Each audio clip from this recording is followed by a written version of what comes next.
دوسرا عمراء سے جائیدادیں لے کے بیت المال میں واپس جمع کریں، اور تیسرا کام آپ نے یہ کیا، آپ سے پہلے حجاج بن یوسف نے ٹیکس کا نظام بڑا ظالمانہ بنایا تھا اور سختی سے وہ تاجروں سے ٹیکس لیتا تھا۔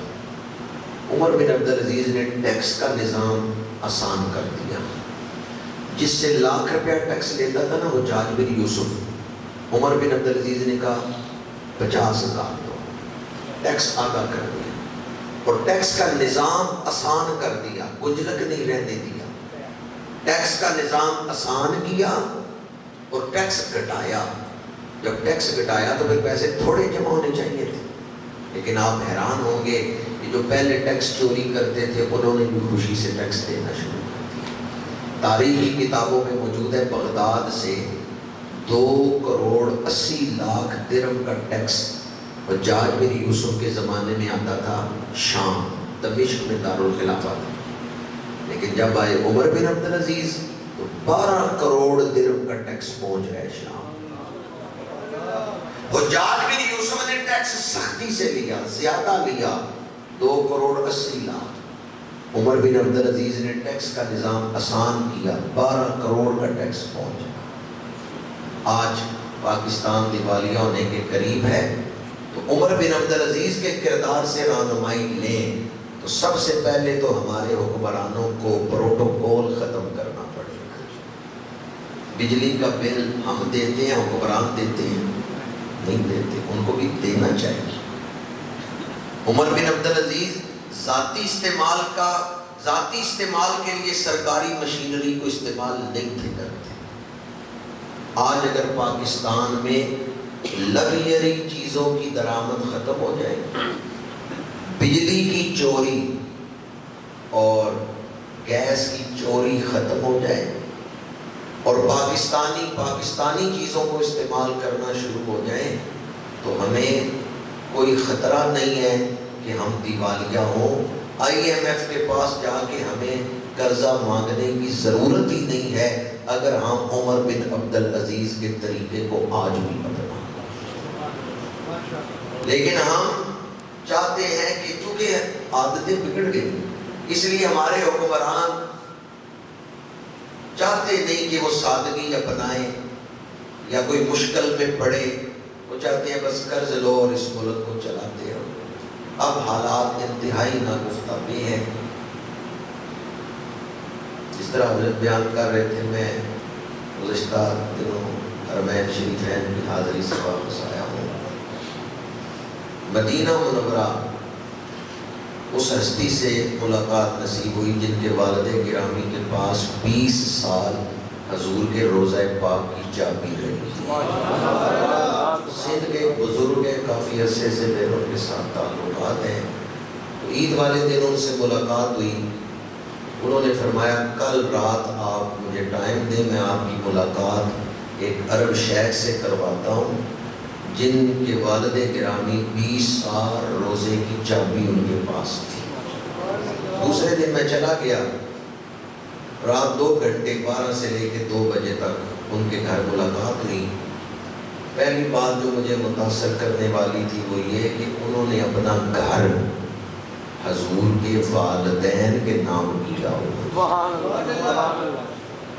والدین النبی، یہ لکھا ہوا تھا دیوار میں، اور نیچے حضرت عبداللہ اور حضرت بی بی آمنہ، ان دونوں ہستیوں کے اسماء مبارکہ لکھی ہوئے تھے۔ شیخ نے اپنا گھر حضور کے والدین کے نام کیا، ان کے ایمان کے بھی قائل تھے، ان کے جنتی ہونے کے بھی قائل تھے۔ ان کے گھر بہت سارے تبرکات تھے۔ 2 گھنٹے ان سے ملاقات رہی۔ انہوں نے جو بات بطور خاص کی، جو موضوع میں آپ کے سامنے بیان کر رہا تھا، انہوں نے کہا 4 مہینے پہلے رسول اللہ صلی اللہ علیہ وسلم کی طرف سے رہنمائی ہوئی کہ پاکستان کے حالات خراب ہو رہے ہیں، تو تمہارے جو ملنے والے ہیں پاکستان میں ان سے کہو یا لطیفوں کا ورد کریں۔ لطیف کا مطلب ہے نرمی کرنے والا، مہربانی کرنے والا، یا لطیف ہو، ہم اللہ کے حساب میں تول میں پورے آ سکتے ہیں کہ اللہ تعالیٰ تولے اور ہم پورے آئیں؟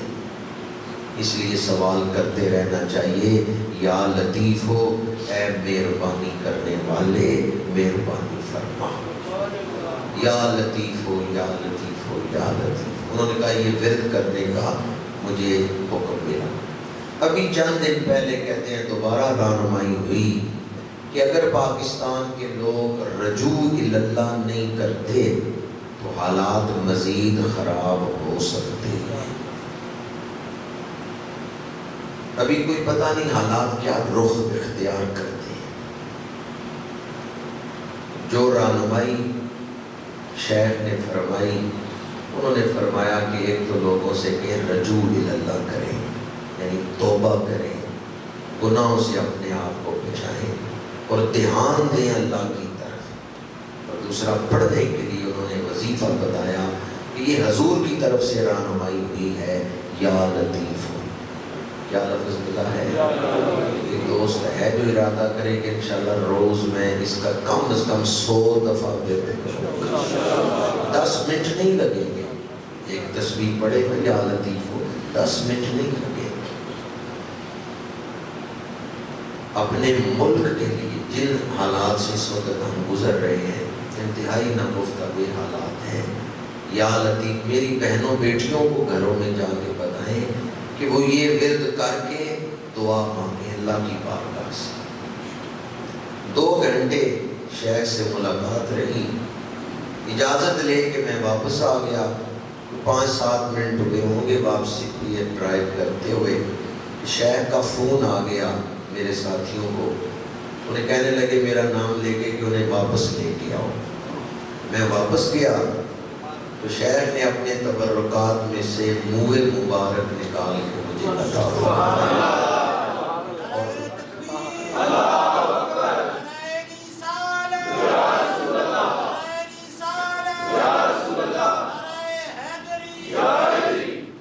اور عربی زبان میں انہوں نے تحریر لکھی۔ جب میں ان کے کمرے میں دوبارہ واپسی پہ آ کے داخل ہوا تو وہ کچھ لکھ رہے تھے، لکھ کے انہوں نے نیچے مور لگائی اپنے نام کی۔ وہ انہوں نے لکھا کہ میں ان کو مدینہ منورہ سے جو میرے پاس تبرکات تھے ان میں سے منہ مبارک کا تحفہ دے رہا ہوں، اور میرا نام لکھا کہ ان کو دے رہا ہوں۔ نیچے انہوں نے اپنی مور لگائی، اپنا نام لکھا، اپنا ٹیلی فون نمبر لکھا۔ وہ تحریر انہوں نے مجھے دے دی کہ یہ آپ کے پاس سند رہے گی کہ منہ مبارک کہاں سے آیا ہے، اس میں منہ مبارک کا شجرہ ہے کہ مجھے کیسے ملا ہے اور میں آپ کو دے رہا ہوں۔ وہ انہوں نے مور لگا کے دی۔ وہاں میں نے تحریر نہیں پڑھی، وہاں تو منہ مبارک ملنے کی خوشی اتنی تھی، رکت کا عالم تھا۔ جب وہ تحفہ وصول کر کے واپس میں اپنی رہائش پہ پہنچا، وہ جو تحریر انہوں نے لکھ کے دی تھی وہ کاغذ میں نے کھولے، پڑھنے لگا تو میں حیران ہوا، جہاں انہوں نے اپنا نام لکھا تھا وہاں ان کے نام کے ساتھ نقش بندی لکھا ہوا تھا۔ وہ نقش بندی شیخ، حالانکہ اہل عرب میں سے تھے، اجمی نہیں تھے، اجمی نہیں تھے کہ کسی ملک سے مائیگریٹ کر کے وہاں گئے ہو، اہل عرب میں سے تھے۔ نام تھا ان کا سید ابو بکر بن عبد الکریم المدنی النقشبندی۔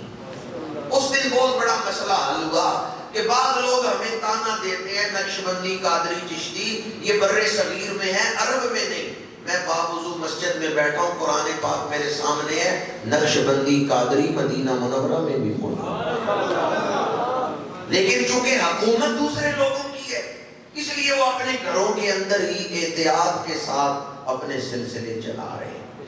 یہ نقشبندی چشتی قادری یہ بر صغیر سے یا عراق یہ افغانستان سے نہیں شروع ہوئے، یہ مدینہ منورہ سے ہی آئے ہیں اور پوری دنیا میں پھیل گئے۔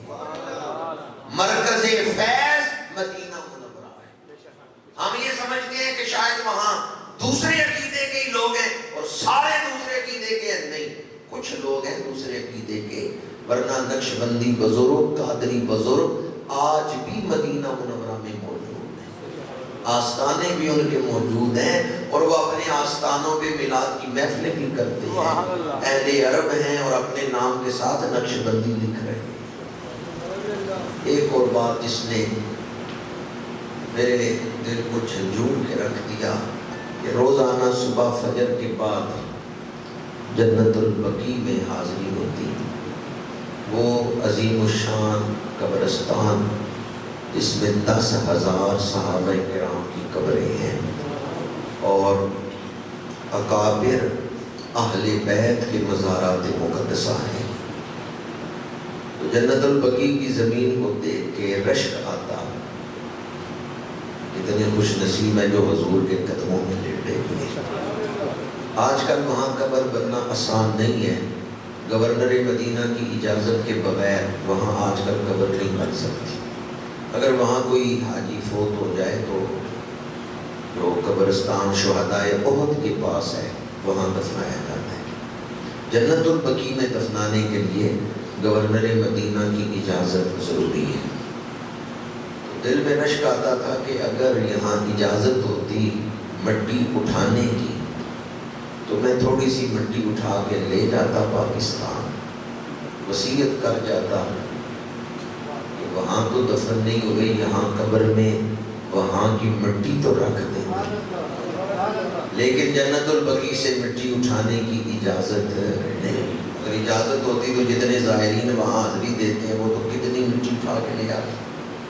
حاضری میں روز دیتا، روز رشک سے اس زمین کو دیکھتا، اور کسی سے میں نے ذکر بھی نہیں کیا کہ میرے دل میں یہ آرزو ہے۔ دل میں آرزو تھی عید والے دن سرکار کے قدموں میں ہی سلام پیش کر کے جب میں اپنی رہائش پہ آیا تو وہاں ایک ادارہ ہے، سرکاری ادارہ ہے اکرام الموتیٰ، جو مردوں کی تدفین کے لیے انہوں نے بنایا ہے اکرام الموتیٰ۔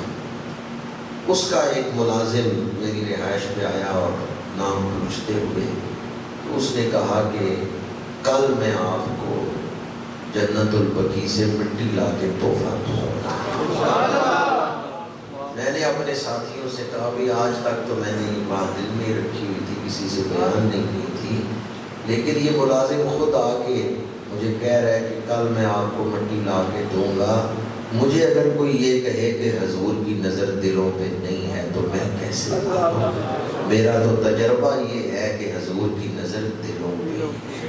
میرے دل میں آرزو تھی، میں نے کسی سے خواہش کا اظہار بھی نہیں کیا، اور اس ادارے کا ایک ملازم آ کے مجھے کہتا ہے، دوسرے دن اس نے مٹی لا کے دی اور کہنے لگا یہ حضرت عثمان غنی رضی اللہ تعالیٰ عنہ کے مزار مبارک کے قدموں میں قبر کھودی گئی ہے، اس سے میں مٹی لے کے آیا۔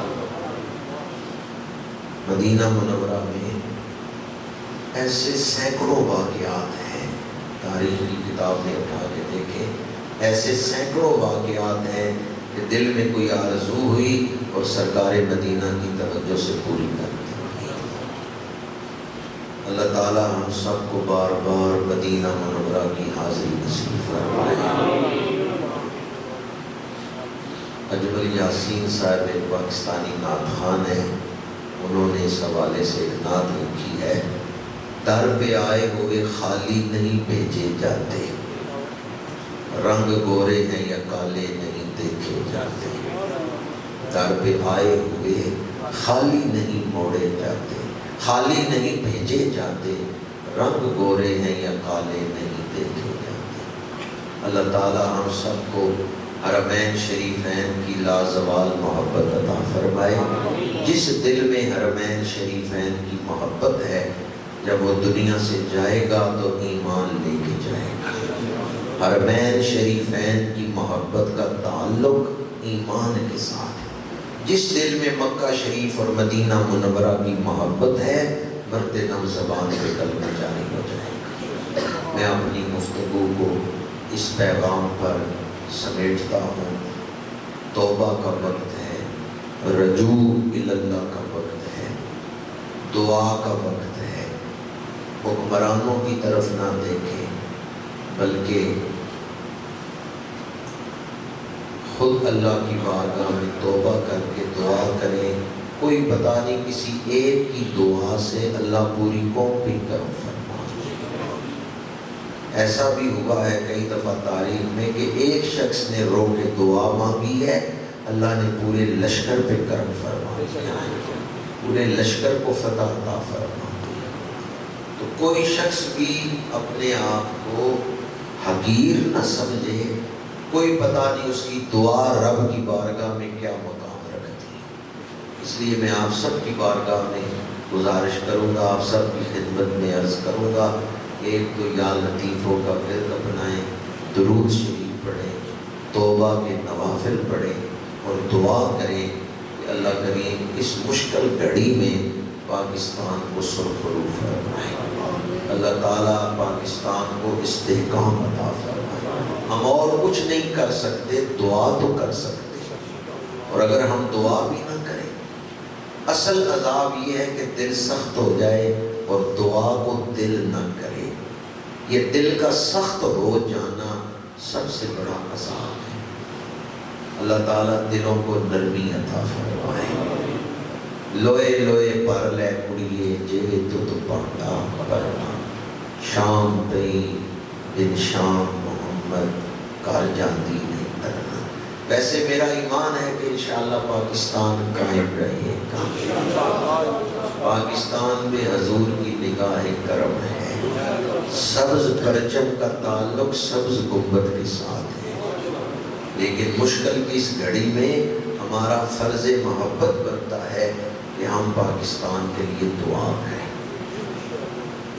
موجودہ دور میں سیاست جو رخ اختیار کر گئی ہے، اس میں بہتر یہی ہے کہ آدمی سیاسی تجزیوں میں نہ پڑے اور اپنی زبان کو بچا کے رکھے۔ کچھ چیزیں ایسی ہوتی ہیں جن کی وجہ سے نیک عمل برباد ہو جاتے ہیں۔ آپ نے نماز پڑھی، نماز پڑھ کے دکان پہ جا کے بیٹھے اور کسی کے خلاف باتیں شروع ہو گئے، وہ جو آپ غیبت کر رہے ہیں نماز پڑھ کے آئے تھے ضائع کر۔ اس لیے، اور آج کل یہ بھی ایک ٹرینڈ چلا ہوا ہے سوشل میڈیا پہ کہ کچھ نجومی جو ہے نا، نجومی وہ پیشن گوئیاں کر رہے ہیں کہ میں نے تو سال پہلے کہا تھا فلاں مہینے میں، مئی میں جا کے، اپریل میں جا کے عمران خان کی حکومت ختم ہو جائے گی، دیکھیں ختم ہو گئی ہے اور آگے یہ ہوگا۔ تو جو لوگ سیاسی ذہن رکھتے ہیں یا پھر کسی پارٹی سے تعلق رکھتے ہیں، وہ نجومیوں کی بات بھی بڑے غور سے سنتے ہیں، اور سوال کرنے والے بھی سوال کرتے ہیں بتائیں آگے کیا ہوگا، جولائی میں کیا ہوگا، نجومی پھر حساب کر کے بتا رہے ہیں۔ یہ کلپ بھی چل رہے ہیں سوشل میڈیا پہ۔ میں مسلم شریف کی حدیث آپ کو سنا رہا ہوں۔ میرے آقا کریم صلی اللہ علیہ وآلہ وسلم نے ارشاد فرمایا، اگر کوئی شخص نجومی کے پاس گیا اور اس نے نجومی سے کہا کہ بتاؤ آئندہ حالات کیا میرے ساتھ پیش آنے والے ہیں، اور نجومی نے اس کو بتایا، اس نے یقین کیا، اگلے 40 دن کی عبادت قبول نہیں ہوگی۔ یہ 40 دن اگلے عبادت کرتا رہے۔ جو نجومی کے پاس گیا تھا نا، اس کی نحوست سے اگلے 40 دن عبادت نہیں قبول ہوگی۔ پہلے ہی ہمارے پاس نیکیاں تھوڑی ہیں، تو ہمیں وہ کام نہیں کرنے چاہیے جن سے نیکیاں ضائع ہو جاتی۔ غیبت کرنے سے نیکیاں ضائع اور برباد ہوتی ہیں، حسد سے، بغض، کینہ، اس سے نیکیاں ضائع اور برباد ہوتی ہیں، اور نجومیوں کے پاس جانے سے بھی نیکیاں ضائع اور برباد ہوتی ہیں۔ اس آیت کا آخری حصہ کیا ہے جو آج ہم نے تلاوت کی ہے؟ ان اللہ انک علی کل شیء قدیر۔ اعلیٰ حضرت کے پاس ایک نجومی بیٹھا ہوا تھا۔ اعلیٰ حضرت نے اس سے فرمایا، اس کا علم جو تھا نا اس کو رد کرنے کے لیے اور عقیدہ حق بیان کرنے کے لیے، اعلیٰ حضرت نے سمجھانے کے لیے اس کو فرمایا بتاؤ بارش کتنے دنوں بعد ہوگی؟ اس نے ذائچہ بنایا، ذائچہ بنا کے کہنے لگا 1 مہینے تک تو بارش نہیں ہوگی، 1 مہینے بعد بارش ہوگی۔ اعلیٰ حضرت نے فرمایا ان اللہ علی کل شیء قدیر، میرا رب چاہے تو آج بارش ہو سکتی ہے۔ دوپہر کا وقت تھا، بادل بن کے آئے، زور سے پہلے بارش شروع ہو۔ نجومی بھاگا ہوا آیا، ذائچہ سامنے رکھا، بتائیں میں نے ذائچہ بنانے میں غلطی کہاں کی ہے؟ ذائچہ تو بتا رہا ہے مہینے تک بارش نہیں ہوگی۔ اعلیٰ حضرت نے فرمایا یہی تو میں تمہیں سمجھانا چاہتا ہوں، اس ذائچے پہ یقین نہ رکھو، قرآن پہ یقین۔ اللہ مجبور نہیں، اللہ اللہ جس طرح چاہے حالات کو بدل سکتا ہے. ان اللہ علی کل شیء یمحو اللہ ما یشاء ویثبت وعندہ ام الکتاب. وہ تقدیروں والی کتاب اس کے پاس ہے، وہ جس کو چاہتا ہے ثابت رکھتا ہے، جس کو چاہتا ہے مٹا دیتا ہے. اللہ ہر شے پہ قادر ہے. میں ان الفاظ پہ گفتگو کو سمیٹتا ہوں. ان اعمال سے اپنے آپ کو بچائیں جن سے نیکیاں ضائع ہوتی ہیں، نیکیاں برباد ہوتی ہیں. وآخر دعوانا ان الحمد للہ.